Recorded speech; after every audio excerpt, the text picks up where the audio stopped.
Hello bachchon, let us read this question. This question says the emission of penetrating alpha beta particles helium 24 and E-10 respectively along with gamma radiation H nu was noticed from unstable nucleus. All elements having Z greater than 82 show this phenomenon. The emission was explained in terms of low binding energy giving alpha decay, high N by P ratio, neutron decay, gamma emission from a radioactive nuclide is secondary emission. The emission of one kind of particles occurs at one time, later on may be followed by other. In addition to these emissions, positron emission and X-rays emission is also noticed due to N by P less than 1 and K electron capture respectively. A radioactive nuclide emits gamma rays due to, और हमारे options हैं option A K electron capture, B nuclear transition from higher to lower level, option C presence of greater number of neutrons and protons और option D presence of greater number of protons than neutrons. So यहाँ पे हमें इस question में कहा गया है कि इमिशन होता है अल्फा पार्टिकल्स, बीटा पार्टिकल्स और साथ में गामा रेडिएशन का एक अनस्टेबल न्यूक्लियस से, और सारे एलिमेंट जिनका एटॉमिक नंबर ग्रेटर देन 82 होता है वो ये फेनोमेनन शो करते हैं. और यहाँ पे लो बाइंडिंग एनर्जी के कारण अल्फा डीके होता है, high N by P ratio के कारण न्यूट्रॉन डीके, और गामा इमिशन होता है रेडियो एक्टिव न्यूक्लियाइड से और उसे हम सेकेंडरी इमिशन बोलते हैं. और इसके साथ साथ पोजिट्रॉन इमिशन और एक्सरेज इमिशन भी होता है due to N by P less than 1 और के इलेक्ट्रॉन कैप्चर. सो हमसे क्वेश्चन पूछा गया है कि एक radio active nuclide gamma rays क्यों एमिट करता है.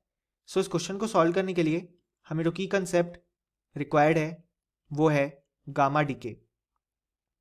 सो जैसे हमने एक अनस्टेबल न्यूक्लियस लिया और ये रेडियो एक्टिव है.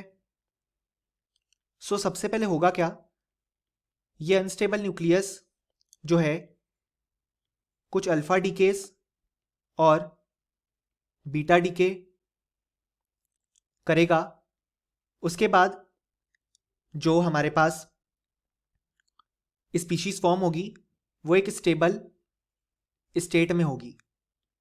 बट होता क्या है कि जब एक अनस्टेबल न्यूक्लियस या radio active nucleus alpha decays और बीटा डीकेस कर लेता है तो उस समय जो न्यूक्लियस होता है वो एक हायर लेवल पे प्रेजेंट होता है जिसको हमने स्टार से डिनोट किया.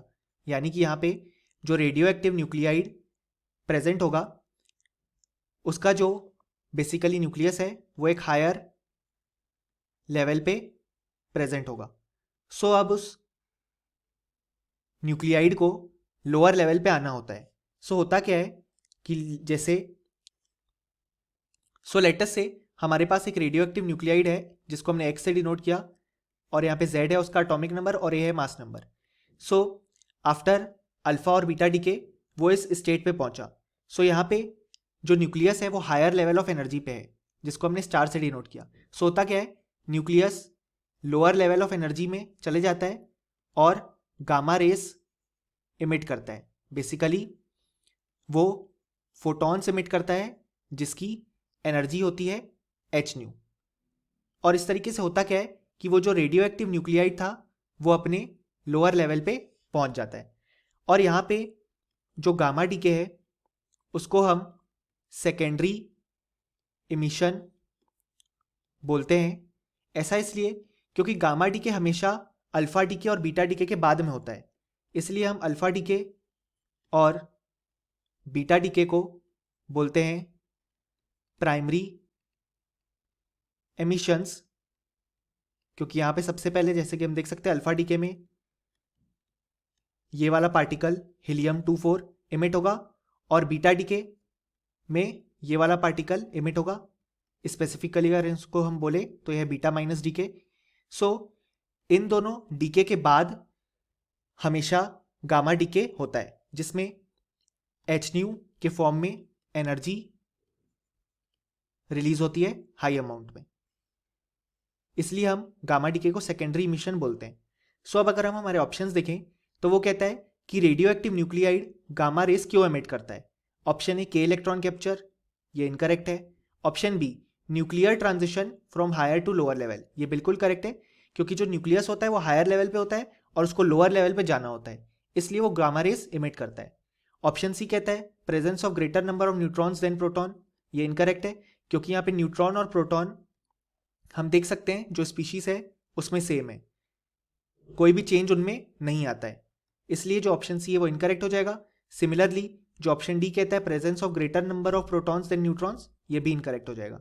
यानी कि फाइनली हम बोल सकते हैं कि इस क्वेश्चन के लिए हमारे पास जो करेक्ट आंसर है वो है option B. Hope you understood it well, best of luck.